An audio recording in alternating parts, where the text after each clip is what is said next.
Hi friends, வரன் தேடும் உறவுகள் அனைவருக்கும் வணக்கம். நம்மளோட செல்ல வழங்கக்கூடியதுன்னு பார்த்திங்கன்னா முற்றிலும் இலவசமான வரன் பதிவுங்க. ஸோ இந்த பதிவில் கூட உங்களுக்கான வாழ்க்கை துணை அமையலாம். வாங்க இந்த இலவச வரன்களை பார்ப்போம். பெயர் சுகுணா, வயது 30 வயது ஆகுதுங்க. ராசி கும்ப ராசிங்க. ஜாதின்னு பார்த்தீங்கன்னா இந்துள்ள செங்குந்த முதலியார் சமுதாயத்தை சார்ந்தவங்க. இதில் உட்பிரிவு எதுவாக இருந்தாலும் சம்மதம்னு சொல்லியிருக்காங்க. படிப்பு 12ஆம் வகுப்பு முடிச்சிருக்காங்க. இவங்க டெய்லர் கடை சொந்தமாக வச்சு நடத்திக்கிட்டு வராங்க. நல்ல ஒரு வருமானம் வரதா சொல்லியிருக்காங்க. இவங்களோட திருமண நிலைன்னு பார்த்திங்கன்னா இவங்களுக்கு இது தாங்க முதல் வரன். இவங்களுடைய முகவரின்னு பார்த்திங்கன்னா காஞ்சிபுரத்தை சார்ந்தவங்க. மணமகளுடைய வசதி நிலைன்னு பார்த்திங்கன்னா இவங்க நடுத்தர குடும்பத்தை சார்ந்தவங்க தாங்க. இவங்களுக்கு சொந்தமாக ஒரு 2 வீடு இருக்கிறதாவும் இவங்க தனியாக ஒரு வீட்டில் இருக்கிறதாவும் சொல்லியிருக்காங்க. இவங்களுடைய அப்பா அம்மா 2 பேருமே தனியார் நிறுவனத்துக்கு தாங்க வேலைக்கு போகிறாங்க. ஸோ இவங்களுக்கு உடன் பிறந்தவங்கன்னு பார்த்திங்கன்னா 2 அக்காங்களுக்கெலாம் திருமணம் ஆயிடுச்சுன்னு சொல்லியிருக்காங்க. ஸோ இவங்களுக்கும் மணமகளுடைய அப்பா இவங்களுடைய ஜாதகத்தில் நாகதோஷம் இருக்கிறதுனால தான் இவ்வளோ வருடம் தள்ளி போயிடுச்சுன்னு சொல்லியிருக்காங்க.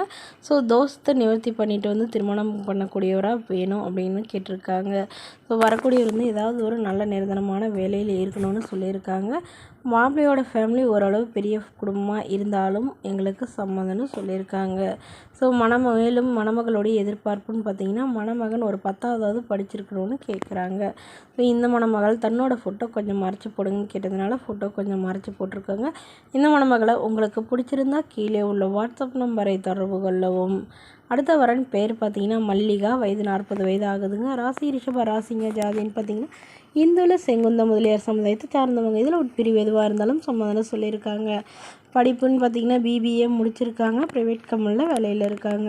இவங்களோட திருமண நிலைன்னு பார்த்திங்கன்னா செகண்ட் மேரேஜ் தாங்க. ஸோ வரக்கூடியவருக்கு ஃபஸ்ட்டாக இருந்தாலும் ஓகே, செகண்டாக இருந்தாலும் ஓகேன்னு சொல்லியிருக்காங்க. இவங்க திருவள்ளூரில் வசிக்கிறாங்க. மணமகளுடைய வசதி நிலைன்னு பார்த்திங்கன்னா இவங்க ஓரளவு மிடில் கிளாஸ் ஃபேமிலி தாங்க. சொந்த வீடு இருக்கிறதா சொல்லியிருக்காங்க. அது இல்லாமல் நிலமும் ஒரு 2 ஏக்கர் இருக்கிறதா சொல்லியிருக்காங்க. இவங்களுடைய அம்மா விவசாயம் பார்க்குறாங்க. அப்பா மில்லுக்கு வேலைக்கு போய்ட்டுருக்கிறதா சொல்லியிருக்காங்க. இவங்களுக்கு உடன் பிறந்தவங்கன்னு பார்த்திங்கன்னா ஒரு தங்கை மட்டும்தாங்க. தங்கை இன்ஜினியரிங் முடிச்சுட்டு அவங்க திருமணம் பண்ணிக்கிட்டு தான் சொல்லியிருக்காங்க. ஸோ இவங்களுக்கு உடல்நிலை சரியில்லாதனால இவங்க மேற்படிப்பு படிக்கலைன்னா ஸோ இப்போ இவங்க கவர்மெண்ட் ஜாப்க்கு ட்ரை பண்ணிகிட்டு இருக்கிறதாவும் சொல்லியிருக்காங்க.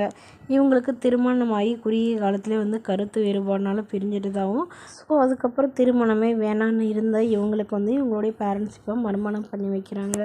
இவங்களுக்கு குழந்தைங்களாம் எதுவும் இல்லைங்க. ஸோ அதனால் வரக்கூடியவருக்கு குழந்தைங்க இருந்தாலும் ஓகே, இல்லைனாலும் எனக்கு சம்மதம்னு சொல்லியிருக்காங்க. ஸோ இந்த மணமகள் தன்னோட ஃபோட்டோ கொஞ்சம் மறைச்சி போடுங்க. நேரில் கேட்குறப்ப ஃபோட்டோ கொடுத்துருங்கன்னு சொன்னதுனால ஃபோட்டோ கொஞ்சம் மறைச்சி போட்டுக்கோங்க. இந்த மணமகளை உங்களுக்கு பிடிச்சிருந்தா கீழே உள்ள வாட்ஸ்அப் நம்பருக்கு உங்களுடைய முழு விவரங்களையும் எங்களுக்கு சென்ட் பண்ணுங்கள். நாங்கள் இந்த மணமகள் வீட்டாருக்கு அனுப்பி வைத்து இவங்களுக்கு ஓகேங்கிற பட்சத்தில் மணமகள் வீட்டாரின் ஃபோன் நம்பர் இலவசமாகவே வழங்கப்படுங்க. இதற்கு கட்டணமாக 1 ரூபாய் கூட செலுத்த தேவையில்லை. தேங்க்யூ.